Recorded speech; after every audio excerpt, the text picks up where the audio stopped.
So, StarDrive with Daniel DiCicco.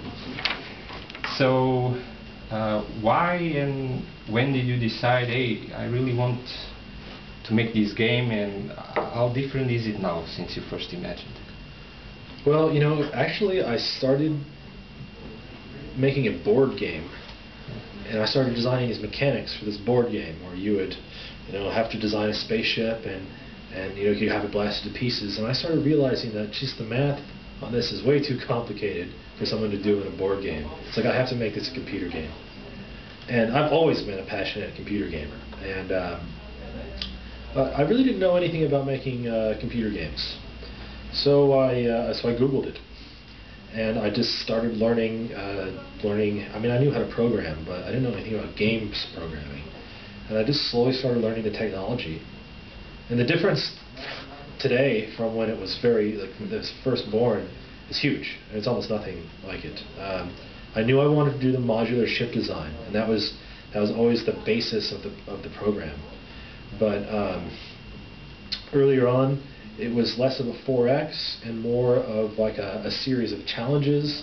You'd have a fleet and you'd build that and then move from challenge to challenge.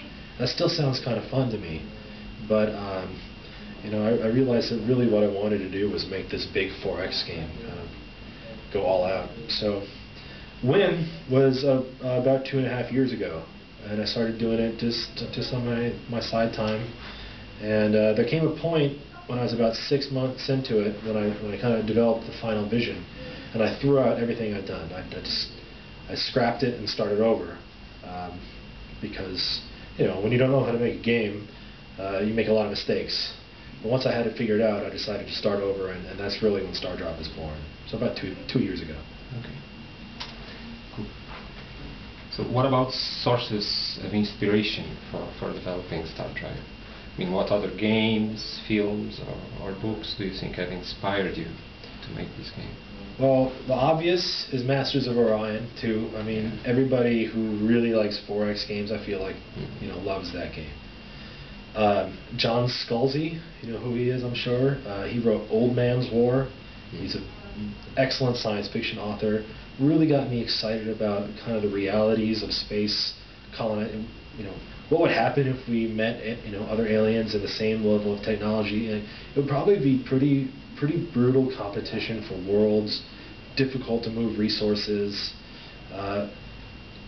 Kim Stanley Robinson, he's wrote this book called Red Mars and Blue Mars, or Green Mars and Blue Mars, or whatever it was. It's about colonizing Mars and just the difficulties those colonists would face. And I thought about all those things as inspiration, especially for the economic system, because I wanted there to be a real sense of having to move goods into space. It's not just, oh, we colonized a planet and now it's ready to go. It's like if you colonize a planet and just leave it alone, it's not really going to grow. It needs help. It needs help from the home world. And so that's kind of formed the economic basis of StarDrive. And then, but of course, kind of the bigger concepts of designing ships and how to do diplomacy. I mean, I'm taking a bite out of my favorites, Civ 5 and Civilization and Masters of Orion. Yes, of course. So StarDrive is a space 4X strategy game, but you label it also as an action game. So what made you go with this mixed action strategy, non-conventional formula for a 4X game, and what exactly are the game's action elements? Well,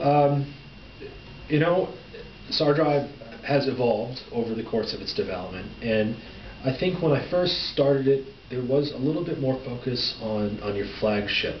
I wanted that as I love escape velocity. Escape velocity was also a huge inspiration, and you can tell in the graphical style like immediately if you look at escape velocity and look at StarDrive. So that's really where that kind of action part came in. But also it's a real-time game. And I suppose you could call StarDrive a real-time strategy game, but that doesn't quite capture like the 4X-ness of it. But the action elements is the fact that you can actually control any ship in your empire, any ship. You can control a colony ship if you want, and you can steer it with WASD just like you would escape velocity, and you can fire the weapons manually. and you can aim at subsystems yourself, or not. You don't have to do any of that. But that's why I labeled it an action strategy. Though I suppose if I had to say it today, I would call it a 4X RTS. Okay. Yeah. So you already replied to a bit of this, but what was your approach when designing StarDrive? I mean, was it very iterative, or did you have already a very solid idea in your head and stick to it religiously? Definitely, it was an iterative process. I used a lot of paper, real paper, just it's an ancient device, and I would fill it with ideas and bring them home to the computer and implement them, and then play test. Actually, the community that's developed around StarDrive, it's still quite small, but there's a very loyal following, has helped me develop a lot of these ideas, scrap bad ones, improve the good ones. So it's not just, it definitely wasn't drawn up like a blueprint and then implemented. It was, it's a living thing to me, and it's always changing and always getting better. It's sometimes a little bit worse too, but that's part of the design process. It's a little up and down. Yeah. So tell us about the development team. I understand that it all started just with yourself, but how many people have contributed directly to the StarDrive project so far? Well, directly, somewhere in the neighborhood of 8 to 10 people have contributed. I mean, I'm designing it and programming it. And then we have a very talented artist who made all the ship models. His name is Ariel Chai, and he's been critical to helping lead the art direction of the game. Jeff Dodson is the composer who's made all of not only the music but also the sound effects in StarDrive, and he's also had a strong hand in the visual design. And then we've had a number of artists who made the racial art and the motion graphics for those animated diplomacy scenes. And then the team here at Iceberg, they all while they don't have creative control, or they have creative input. However, the experience and the wisdom of people who really know and love these games, and of course the community has all gone into StarDrive. So there's going to be a long list of credits. Okay. So, and in which way do you think you have evolved the 4X genre and dealt with some of its shortcomings, like let's say excessive micromanagement or boring late game stages? Well, the way I've evolved the genre with this, that's an interesting, difficult question. I'd say some areas where we're pushing the ball forward is definitely in the diplomacy aspects. Diplomacy can be somewhat shallow in 4X games, and the artificial intelligence can be schizophrenic almost. I remember in early builds of Civilization 5, the AI would declare war on me, and I thought we were allies, and I thought we were friends. So I've really tried to bring a consistent design for the AI to the table, to try to make it understandable and have their motivations be clear, and also to provide deep characterization for the AI. One thing I've seen, and there's not a lot of examples of this, not a lot of examples in the genre, but when someone tells me that they're angry with me for X, Y, or Z, it's usually just kind of a boilerplate type of thing that the AI is saying. The characterization that I feel we brought to the table here is that each race has their own way of saying why they're angry or what they're happy about. Well, even in a simple thing like rejecting a trade offer, they have their own kind of unique flavor. So that's something that I think is pushing it forward. Okay. In dealing with the conventions of 4X and some of the shortcomings, so we provided automation options. So governors will take care of managing your colonies in the late game. You can even turn on things like auto colonization, auto exploration, various infrastructure building can be totally automated. And really, you needn't even be in direct tactical control of your battles. If you just want to send your fleet into action, it'll take care of itself. It doesn't require micromanagement. It will benefit from micromanagement, but it doesn't require it. So if you want to be a tactical player, it's there. If you want to be a strategic level player and that's it, then you can just do that also. So, and now, which is your favorite 4X phase and why when you play games? Extermination. Yeah, for me it's always been about the combat. I like the ship designing too, so I suppose you could call that the exploitation phase. I really love getting that new laser beam or whatever it is and equipping my ships and upgrading them, but ultimately it always came down to crushing my enemies. And that's why the emphasis in StarDrive is, it's so much on ship design and combat, because it's what I love. And you can see, I think you can see my passion shine through there. Because it looks, oh, thank you. The Dutch stuff. Yeah, I think that's it. The extermination. Yeah, that answers the question. That's why I love it. Cool. Yeah. So, could you tell us just a little bit how the 4X phases play in StarDrive and how they may play different from other 4X games? Well, the exploration phase involves you can do this manually if you'd like, just sending your ships out to explore new star systems, and when they get there, if they fly close enough to a planet, then its qualities are revealed. Now, some planets will have anomalies on them, ground-based anomalies, things that you can't just detect with a starship. So you'll need to send an away team. You need to build a ground troop and deploy it to the planet to explore, say, it's a mysterious ruin or some other ancient building. And this will unlock maybe a small quest or just some flavor. So that's one thing. Another phase of the exploration are more space-based encounters. So there's some factions that exist in space. Some are friendly, most aren't, at least the ones you'll run into. Then, of course, you'll run into other players, other computer-controlled opponents, and begin doing the diplomacy there. In a lot of ways, StarDrive is just very classic. You're slowly discovering the galaxy and what's there. But we're trying to spice it up with as much randomized elements as we can fit in there. And the sky's really the limit when it comes to that kind of thing. I feel like you can't really have too much as far as fun and exploration elements. For expanding, I think what we've added is these economic systems I was talking about, where we've got to bring all these goods and colonists out into space. That's something that plays out. You have to design these trade routes in such a way as to maximize the growth of your colonies. And it's not enough just to colonize a planet. You need to make sure that you're supporting it from the home world.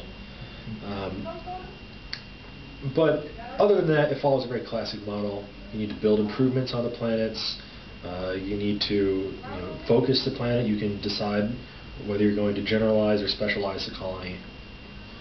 The extermination phase is, not necessary. You could be a peaceful race, but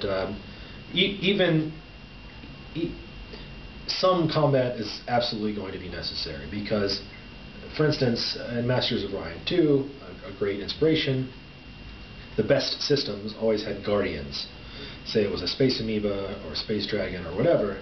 The same is true in StarDrive. There's something there that is going to block you from getting that nice world. So you're going to have to clear it out. But maybe you're a warlike race, and when it comes to that, then you've got all the options you could expect. There's tons of different types of weapons, different beams, cannons, missiles. There's disabling weapons, EMP. There, of course, is all the counters for these weapons too, point defense weapons, fighters, fighter bays.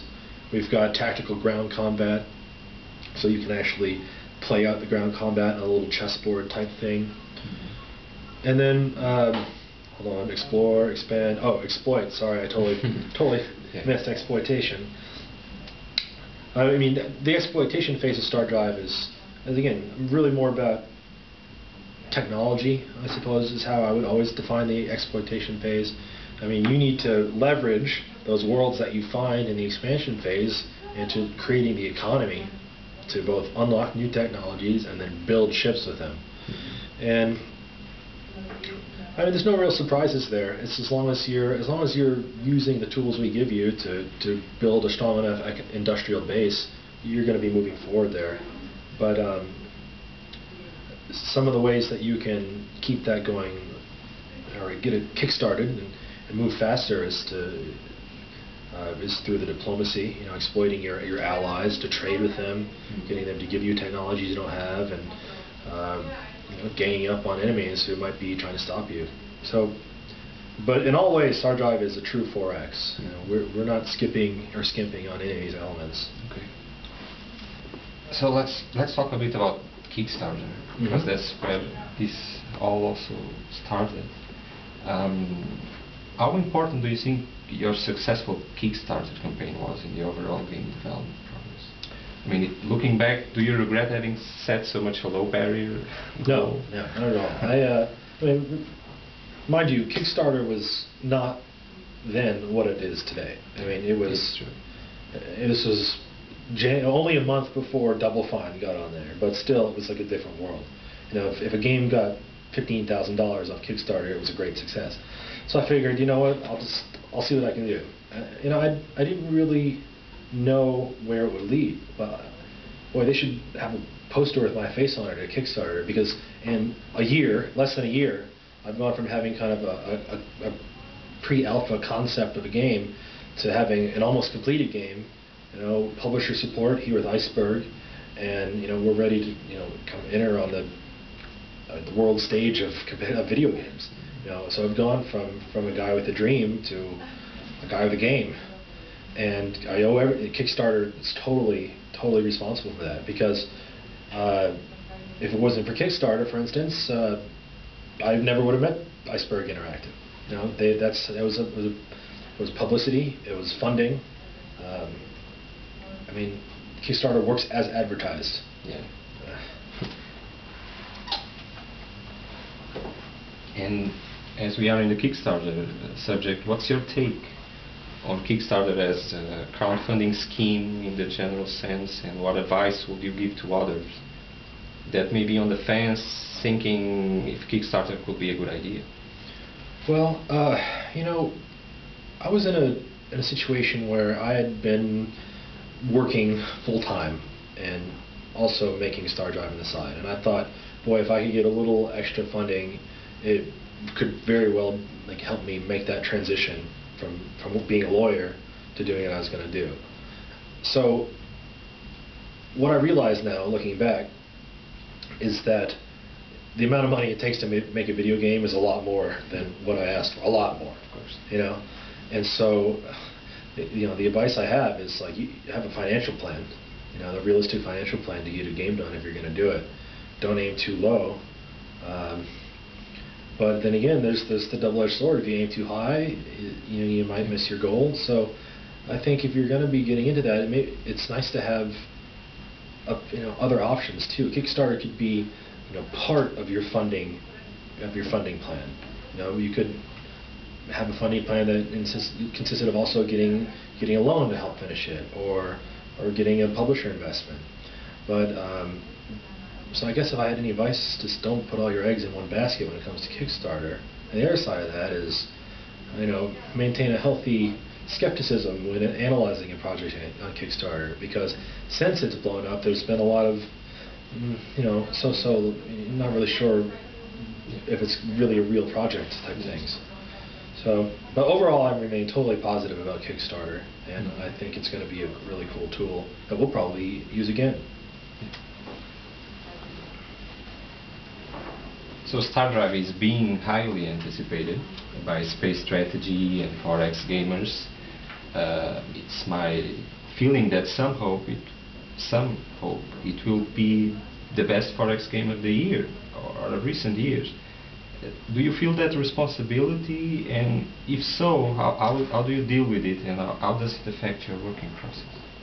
Well, it's terrifying. I just started off with this kind of humble idea about making a game, and to hear that people are anticipating it that much, I mean, it's humbling. I feel a strong duty to make it happen. I feel it's interesting coming from being a lawyer. We all have this code of professional responsibility that is very much drilled into us. And there's even like the bar like reviews make sure that you follow this. So I almost feel that same level of professional responsibility to deliver like the product that I'm talking about and that people are expecting. I have to do it. I want it to be successful, not only for the people who want to play this game, but because I want to continue making games too. And the best way to do it is to like follow through on your promises. And yeah. So if I remember correctly, you said to have quit your previous job so that you could dedicate yourself solely to the project. What do you see yourself and your company doing the next years after StarDrive gets released? Is the plan to keep evolving StarDrive with expansions or even sequels, or do you have any other plans? Yeah, we're going to stay with the StarDrive universe for a while. There's so much that I want it to be, and I think we could work on expansions. And I really want to do more substantive type expansions, things that add new gameplay modes and features, not just new races and things like that, though that would certainly be in the works. And then that could be over the next year. Say we release, and then take a year to keep building on what we've got, and then reevaluate. I mean, I've got all kinds of ideas kicking around in my head about where I want to take things, but I think no matter what I do, it's going to be in the StarDrive universe. Just different types of space games. Because actually, from a business point of view, making space games is relatively inexpensive compared to, say, even like a simple role-playing game, because the art assets that are needed are just basically spaceships and effects and some aliens, but not these big environments that are rich with tiny details. I mean, those are the things that take many man-hours, and so actually space games for a small studio like myself, with just the artists that I have, we can make a quality product for less money and in a smaller amount of time. Mm-hmm. So we're going to stay in this space and in StarDrive's universe. Okay, cool. So developing a 4X game can be still very complex, a very complex undertaking. And we had some failed launches in the recent past. What do you think you did or are doing different that will make sure StarDrive will not be a failure at release? Well, for one, we've retained a professional quality assurance team who has been poring over. Basically, we've modularized the game to define the various game components, and had them, and they are currently testing them thoroughly. So everything from kind of bigger oversights like crash bugs, those are weeded out as quickly as possible. But then more like the polish. Quality assurance is not just making sure that the game is stable. Of course, that's the highest priority, but also making sure that icon is tool-tipped, or making sure that this or that or the other thing is easily understandable to the player. So we're totally aware of the recent failures in the 4X space, and we're absolutely committed to not being one of them. Yeah, of course. And I think you already replied to this, because I absolutely love the music in StarDrive. Where did it came from? Jeff Dodson. Yeah, he's composed it all. Mm-hmm. So we've got 8 different tracks, one for each of the races, that provide them a unique feel.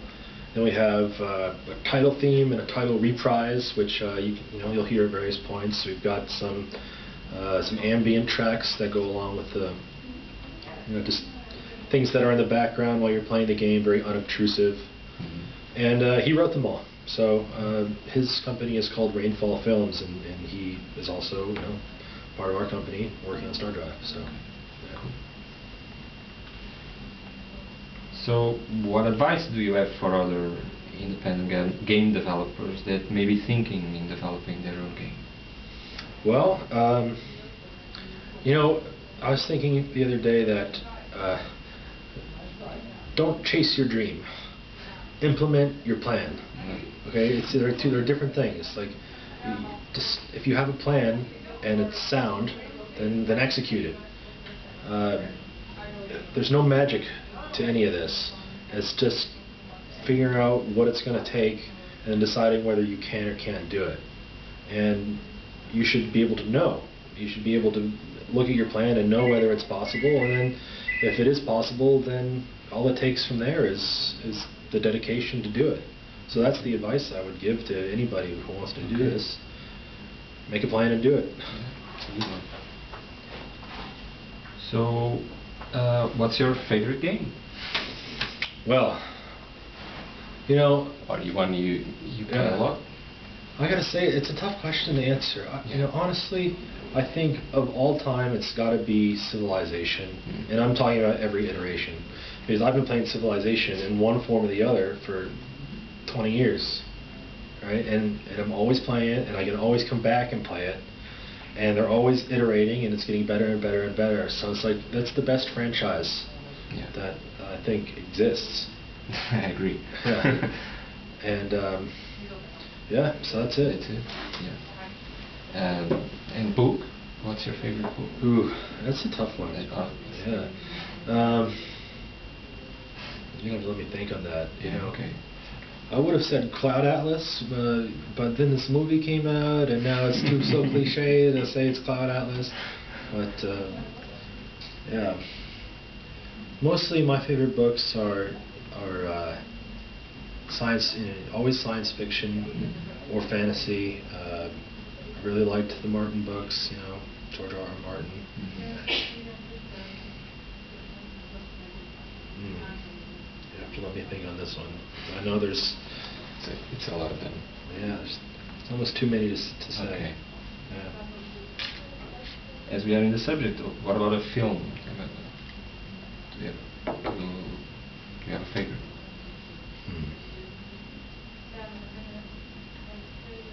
I don't think I have a favorite.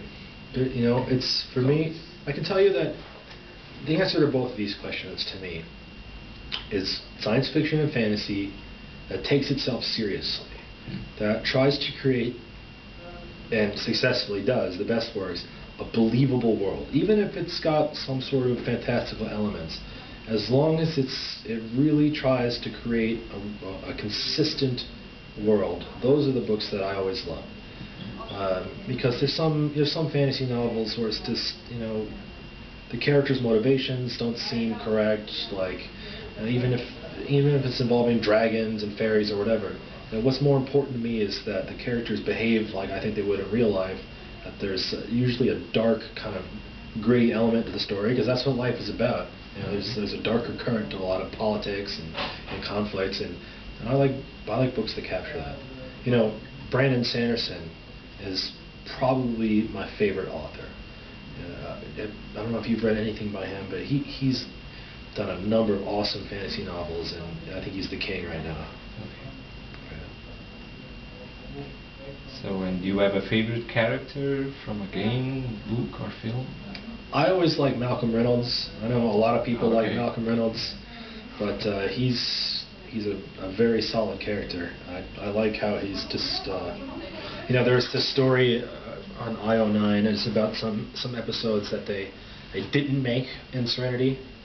And so there was this one thing where, the crew, they visit this planet, and the planet's dying. It's like the planet's going to get destroyed for whatever reason. And so the people are begging Malcolm Reynolds to take them on the ship. But if he takes all the people on the ship, then there's a chance they'd run out of air, and they'd run out of, they'd all die, unless they met some other ship.